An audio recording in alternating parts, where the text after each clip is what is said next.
Hi hello ನಮಸ್ತೆ welcome to ನನಸು cooking channel. ನಾನಿವತ್ತು ತೋರಿಸ್ತಾ ಇರೋದು ಒಂದು ಹೆಲ್ತಿ ಡ್ರಿಂಕನ್ನು ತೋರಿಸ್ತಾ ಇದ್ದೀನಿ. ಅವಕಾಡೋ ಬನಾನಾ ಮಿಲ್ಕ್ ಶೇಕ್ ಹೇಗೆ ಮಾಡೋದನ್ನು ನೋಡ್ಕೊಂಬರೋಣ. ಮೊದಲನೇದಾಗಿ ನಾನಿಲ್ಲಿ ಅವಕಾಡೋ ತೊಗೊಂಡಿದ್ದೀನಿ ಒಂದು, ಮತ್ತು ಬಾದಾಮನ್ನು ತೊಗೊಂಡಿದ್ದೀನಿ, 2 ಏಲಕ್ಕಿ ಬಾಳೆಹಣ್ಣನ್ನು ತೊಗೊಂಡಿದ್ದೀನಿ, ಮತ್ತು ಟೇಸ್ಟ್ ವೈಸ್ ನೋಡಿಕೊಂಡು ಶುಗರನ್ನು ತೊಗೊಬೇಕಾಗುತ್ತೆ.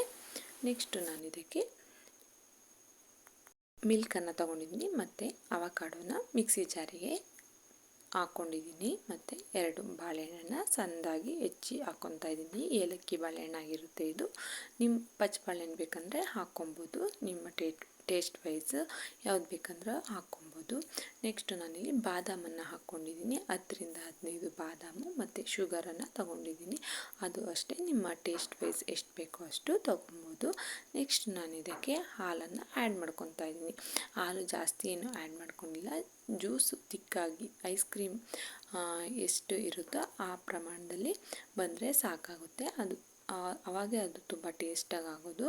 ನೋಡ್ತಾ ಇರ್ಬೋದು, ಇವಾಗ ಮಿಕ್ಸಿ ಮಾಡ್ಕೊಂಡಿದ್ದೀನಿ, ನಾನು ಗ್ರೈಂಡ್ ಮಾಡ್ಕೊಂಡು ತೋರಿಸ್ತಾ ಇದ್ದೀನಿ. ಈ ಥಿಕ್ನೆಸ್ ಇದ್ದರೆ ಸಾಕಾಗುತ್ತೆ. ತುಂಬ ಜ್ಯೂಸಿ ಆಗಿದ್ರೆ ಅಷ್ಟು ಚೆನ್ನಾಗಿರಲ್ಲ.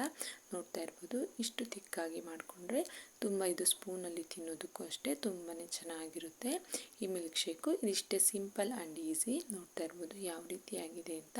ಅವಕಾಡೋ ಬಂದು ತುಂಬಾ ಆರೋಗ್ಯಕ್ಕೆ ತುಂಬಾ ಒಳ್ಳೆಯ ಫ್ರೂಟ್ ಅಂತಲೇ ಹೇಳ್ಬೋದು.